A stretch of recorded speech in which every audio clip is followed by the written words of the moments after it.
cette invitation et c'est un honneur pour moi et pour notre association d'être présent aujourd'hui. Et nous nous voyons bien sûr aux familles des victimes de Beslan.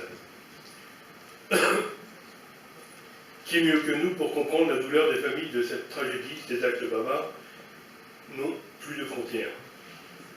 L'association Promenade des Anges a été créée moins d'un mois après l'attentat du 14 juillet 2016, afin de contribuer à la recherche de la vérité, du soutien et d'apporter aux victimes et au devoir de mémoire.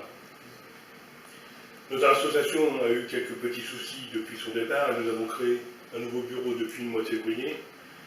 Et actuellement, nous travaillons essentiellement pour les survivants, sachant que Nice, c'est 86 morts, 450 blessés, et on ne compte plus le nombre de blessés psychologiques.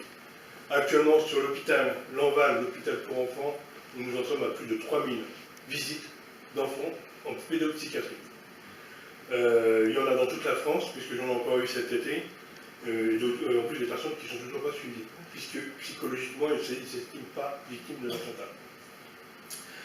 Nous travaillons, nous avons financé en partie, grâce à un don du chanteur Renaud de 60 000 euros, l'hôpital Lanval pour comment je pourrais dire ça, une étude à long terme pour travailler, pour savoir comment évoluent les enfants qui étaient présents le jour de l'attentat, mais aussi ceux qui ont entendu parler de l'attentat par le bien des médias et ceux qui n'y ont pas spécialement fait attention, de voir comment ces trois pôles réagissent sur une quinzaine d'années.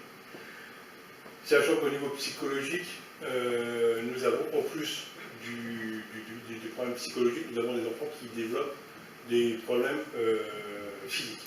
Puisqu'on a référencé un enfant de 12 ans, par exemple, qui faisait des kystes. Donc vous voyez, ça travaille énormément. L'association, on a proposé en plus de ça, nous avons mis en place un programme d'équithérapie qui a très bien fonctionné pour 10 enfants, à raison de 10 séances, et on va relancer le programme, puisque apparemment ça a l'air de fonctionner très bien. Et nous essayons justement de travailler avec différentes associations, notamment Beslan, puisque vu le nombre d'enfants qui ont été touchés, je ne parle pas des décédés, mais ceux qui ont suivi derrière, de travailler justement au problème psychologique, on travaille derrière.